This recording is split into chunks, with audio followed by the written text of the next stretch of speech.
Hey there. In this video, I'm going to show you how I changed the belt, the counter belt that is, on my Pioneer RT-707 reel-to-reel. I looked everywhere on YouTube, could not find a video on how to do it. And even what I found on Google was a little cryptic. So I do have a post on the Open Reel-to-Reel Facebook page, which has pictures, but someone suggested I do a video, so here it is.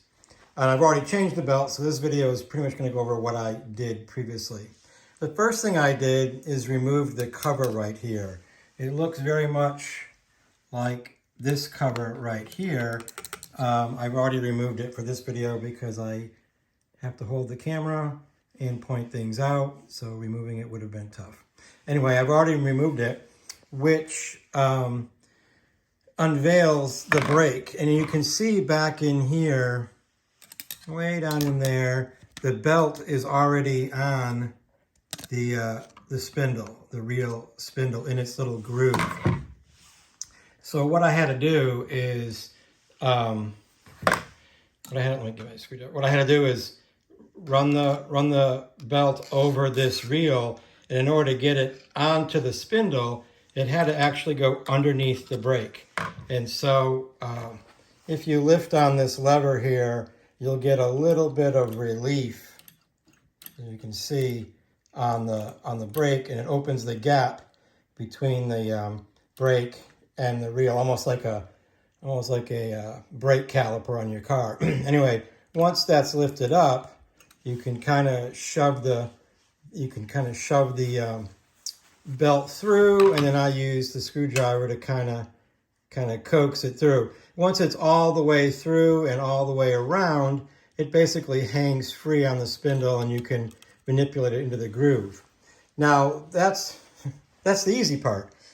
The tricky part then is, as you can see, the belt is right here. The belt then has to get on to the counter's spindle. Now, the counter spindle is actually visible from the back side here. If we can see it.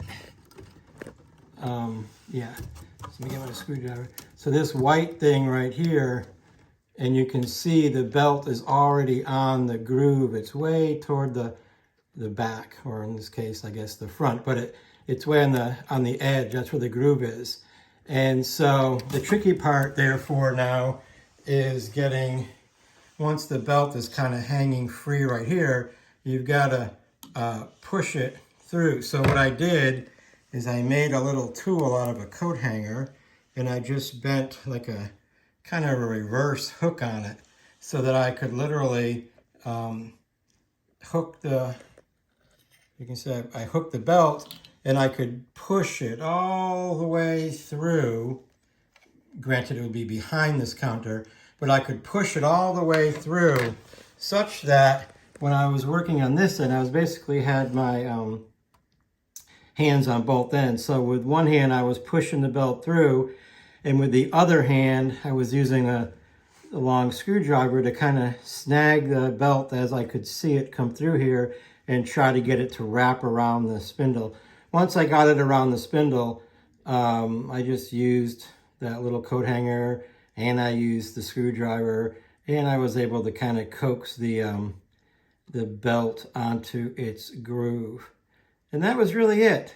That's pretty much, that was all she wrote.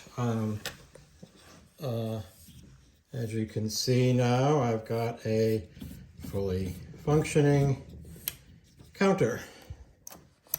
So I like that. While I was at it, I cleaned up all the tape path, cleaned up my heads. I used 99% isopropyl alcohol. I also did a deoxit on all the buttons everywhere. My next task, and I'll try to get a video of that, is that I've got 2 replacement VU meters, and I've got some LED bulbs that I'm going to use to replace these 2 meters. My right-hand meter is so faded, the red section is now yellow, and over on the left one, it's kind of pinkish. So time for some new meters.